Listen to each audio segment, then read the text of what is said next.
Coming up this week on Animal Outtakes, these circus performers are bringing the house down. How they've mastered these skills that leave audiences cheering. Could you outrun a gator?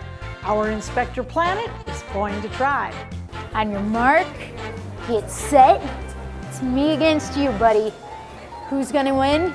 Coming up. And Dr. Glassman is here to talk to us about what we should do if we find a lump or a bump on our pet. This and much more straight ahead on Animal Outtakes.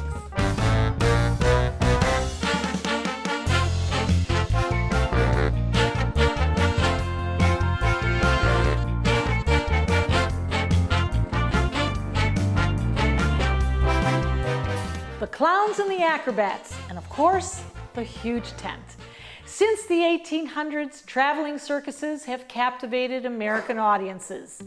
And we recently got a chance to meet up with one circus performer, Hans Kloss. But he'll tell you he isn't the star of the show, his animals are.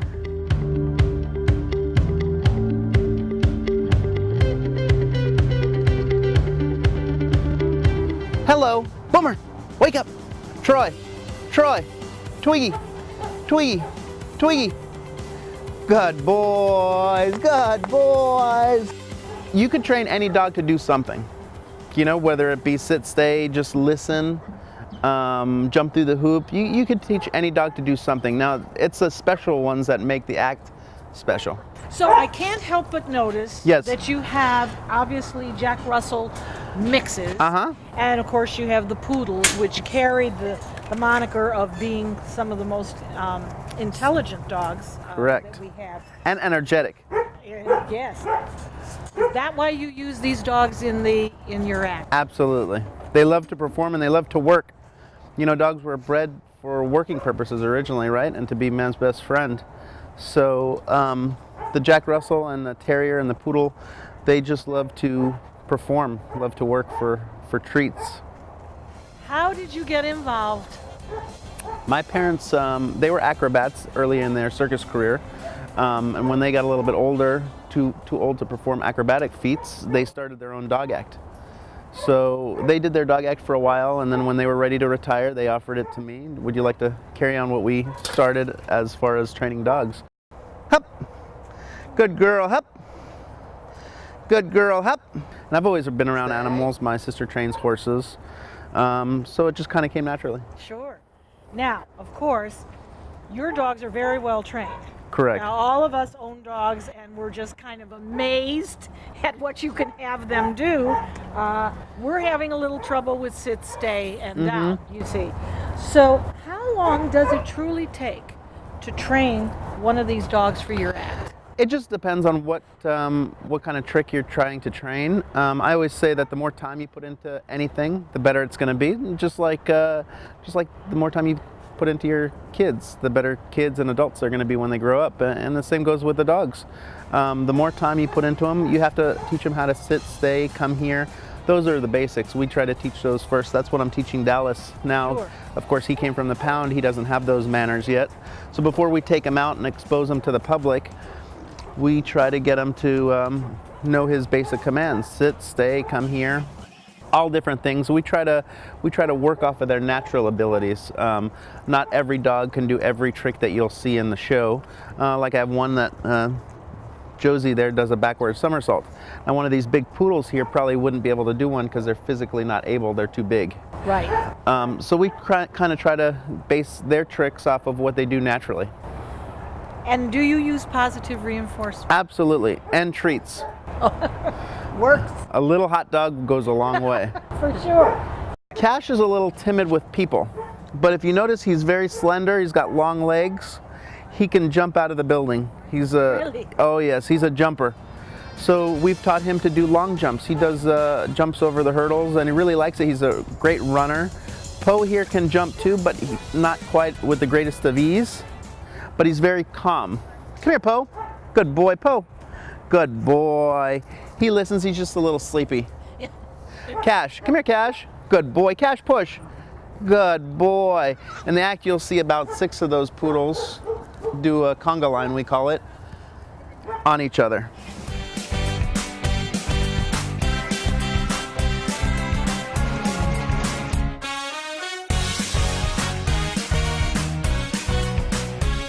Roscoe was about 30 pounds when I got him. He weighs 700 pounds right now. I used to work for Ringling Brothers, and I was there about 9 years. And after probably about the 3rd season of just doing the dogs, they asked me if there's something that we could do that makes the act look completely different. So we kind of came up with an idea to add the 2 big pigs alongside the dogs. And the pigs, they go down the big slide and they do the tricks with the dogs. And they're very similar to dogs, so we kind of meshed well. What's the intelligence level? They're one of the smartest animals on earth, actually. The only thing that limits a pig is, as you can see, their size. They got the little legs and their bodies are just so big. So physically, they're a little limited as to what they can do. But if they had the physical body structure of a dog, they would blow away what a dog could do, to be honest with you. Amazing. Because they're great problem solvers. They're super smart. And for the most part, are they gentle? For the most part, as long as you keep them happy. So and that's full. Oreo cookies and peanut oh, butter yeah. milk bones. The milk bones don't work as well as something sweet like a cookie. If we had a cookie here, you would see he would sit down right away because that sugar is just. But we try to limit the amount of sugar and stuff like that because, like I said earlier, we don't want to get them too fat.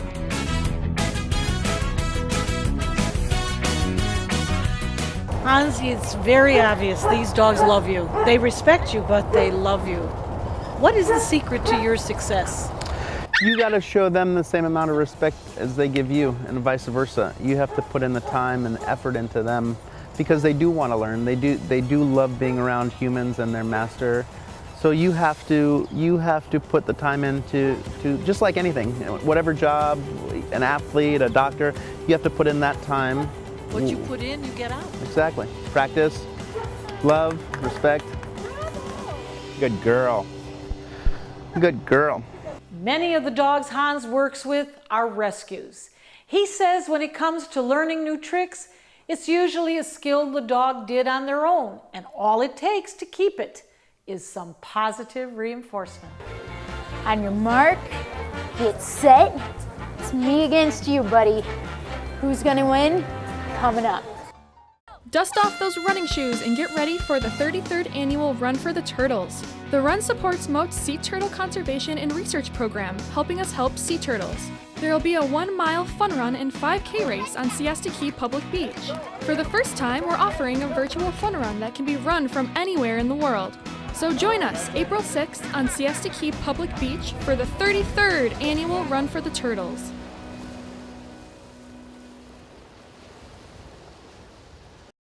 You can be sure your furry friend continues to be loved and cared for even when you can no longer be there for them. Dante's Den provides a permanent, loving home for dogs whose owners have set up a lifetime care program for their beloved companion. We honor the trust placed in us by providing loving care, spacious dens, on-site veterinary care, and plenty of room to run and play. For more information, go to dantesden.org or call 844-DANTES-DEN. Dante's Den, continuing the love.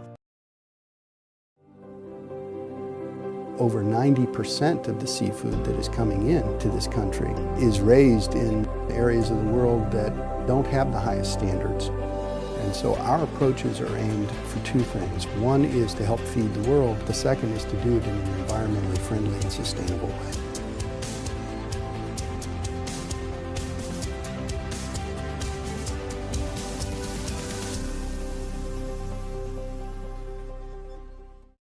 Science is everywhere and it's all around us. It's observing the world, forming questions, and the willingness to find the answers. It's something our Inspector Planet does every day, and you can too.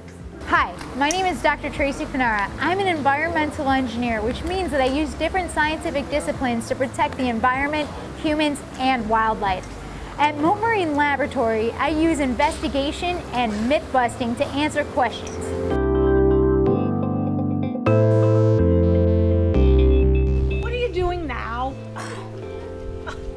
What do you think I'm doing? Well, I don't know. You're getting dressed. Yeah, I have to test how fast I can run compared to a gator to show people that, well, to show them how fast I am. Oh, you think you can outrun a gator? I do. I actually do.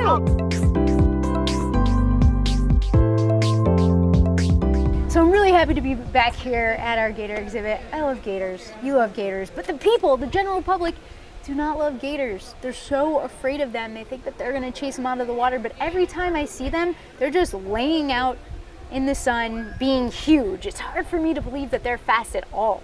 Yes, even though their size 10 to 12 feet, they can actually move really fast. 1,000 pounds moving fast? How fast? You know, anywhere from 10 miles per hour. You know, it depends on what they're chasing, but I would say they're not trying to chase you down. You know, it's not in their nature.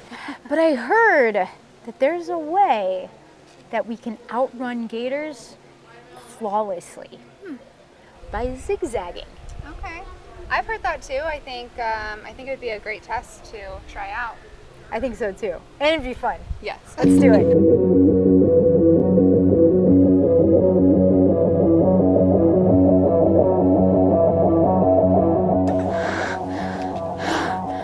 Okay, turns out I'm not as fast as I thought. It's been a while. Zigzag. Okay. Second run, zigzag. I'm gonna follow the manatee. Let's do this. Ready, set, go.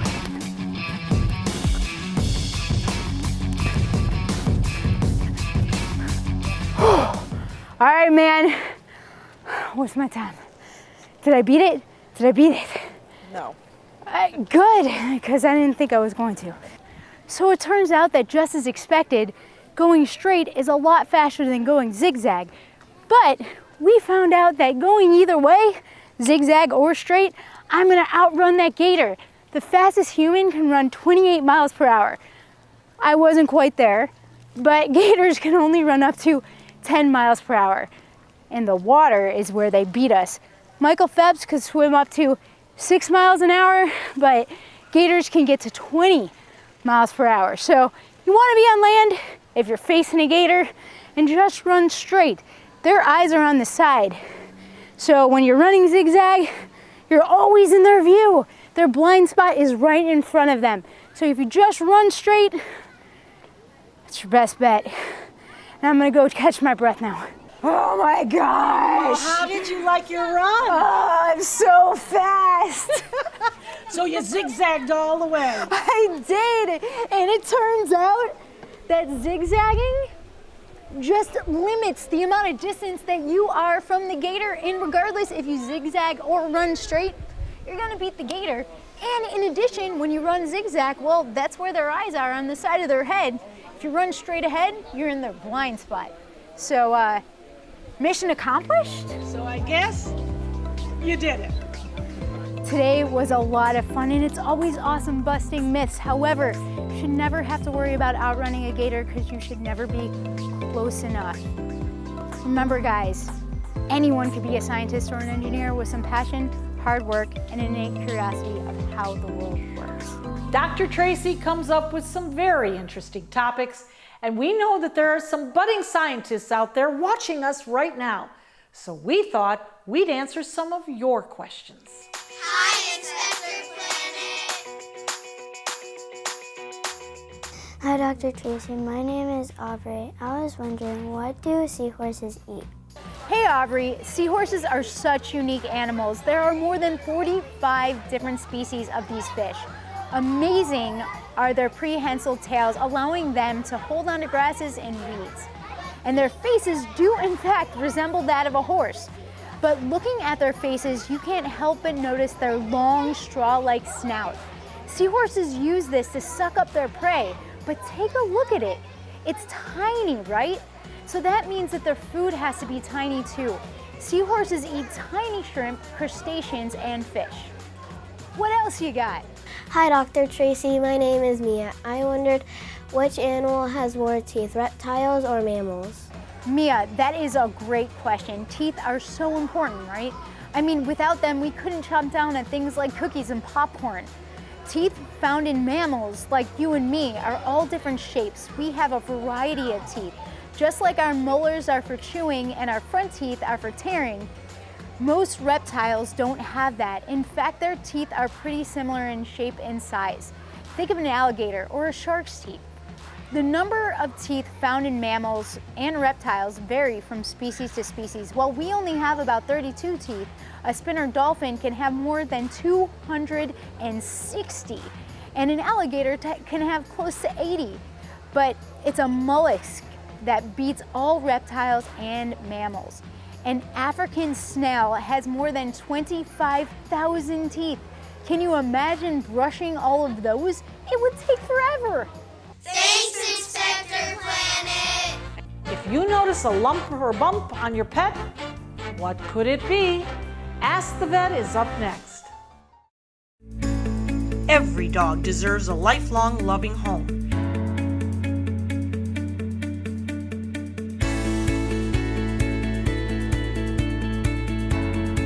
Dante's Den provides a pristine, comfortable haven for dogs that have been abandoned or surrendered by their owners. We ensure that every pup in our Joyful Dogs adoption program receives lots of love and attention, is properly immunized, spayed or neutered, and is in good health. Prospective pet parents undergo a thorough adoption review to ensure a lifetime of love and care. Find your new furry best friend at Dante's Den. For more information, go to dantesden.org or call 844-DANTES-DEN. Dante's Den, continuing the love.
We are constantly rubbing and scratching our pets, but what happens if you feel a lump or a bump?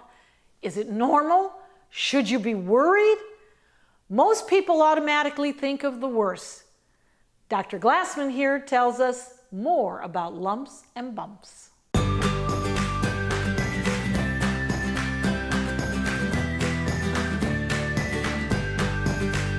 Dr. Glassman, when I touch my dogs, of course I'm feeling and I'm looking. I'm looking for those lumps and the bumps and the skin tags. And then when I find one, I'm upset. You freak out. I'm freaking out and I'm calling you. Or Dr. Greiner, your cousin. Yeah. Whoever. Guess what? Tell us about them. Which ones should we be worried about? Which ones should I be saying, Dr. Glassman, you've got to do something here? Well, you should worry about all lumps and bumps. If it's an abnormal growth, lots of growths are benign, but certainly lots of growths are malignant and can be very serious and deadly.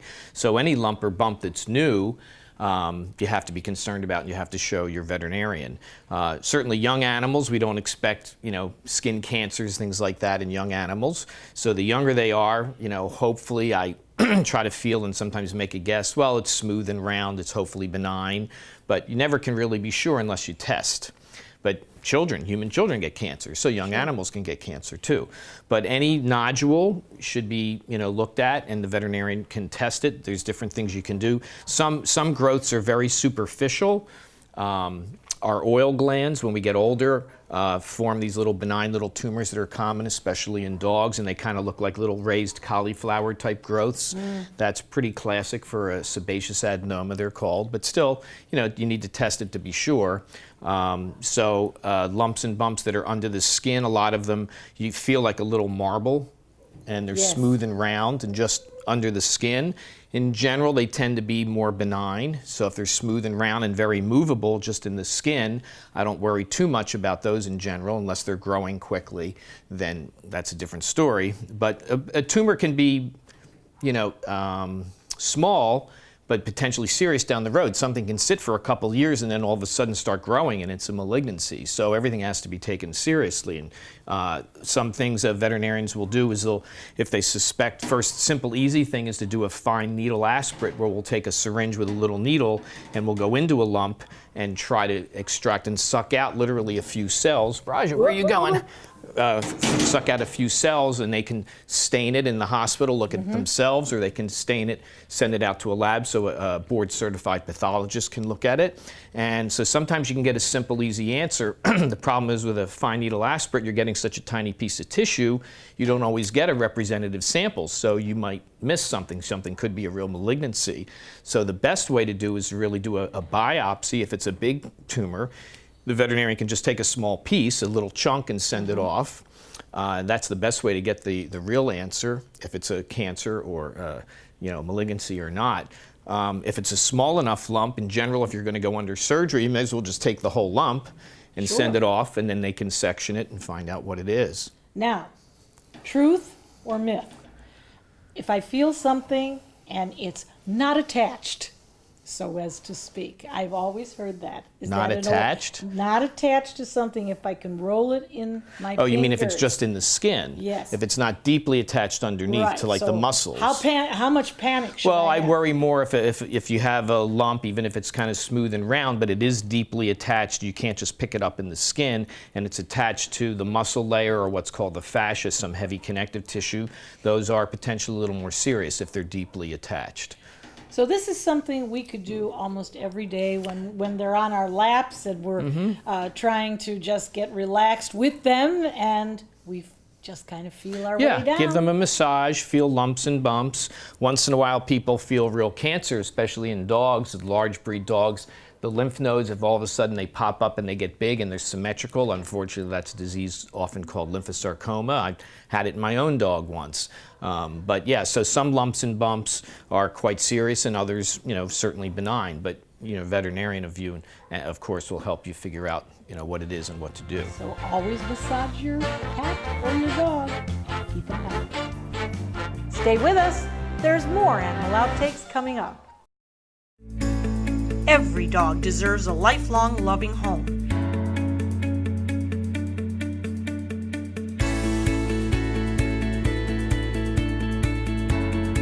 Dante's Den provides a pristine, comfortable haven for dogs that have been abandoned or surrendered by their owners. We ensure that every pup in our Joyful Dogs adoption program receives lots of love and attention, is properly immunized, spayed or neutered, and is in good health. Prospective pet parents undergo a thorough adoption review to ensure a lifetime of love and care. Find your new furry best friend at Dante's Den. For more information, go to dantesden.org or call 844-DANTES-DEN. Dante's Den, continuing the love. Dust off those running shoes and get ready for the 33rd annual Run for the Turtles. The run supports Moat's Sea Turtle Conservation and Research Program, helping us help sea turtles. There will be a 1-mile fun run and 5K race on Siesta Key Public Beach. For the first time, we're offering a virtual fun run that can be run from anywhere in the world. So join us April 6th on Siesta Key Public Beach for the 33rd annual Run for the Turtles.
Animal Outtakes is produced by Dante's Den Foundation, a nonprofit group dedicated to creating the best life for dogs. If you would like to learn more about Dante's Den, donate, or volunteer, visit our website, dantesden.org. We hope you had fun and learned a thing or two along the way. Zeus and I will be back here again next week with even more animals and some wild adventures. Until then, thanks for watching. That was on cue too. I'm out. Done. Coming up now on Animal Outtakes, these circus perform that spit. And all it takes to keep it is some positive reinforcement. Right on cue, baby.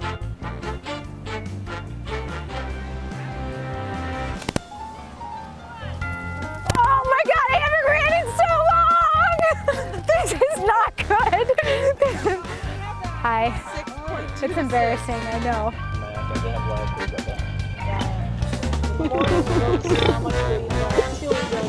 Oh yeah. You need to get like, just try to get a,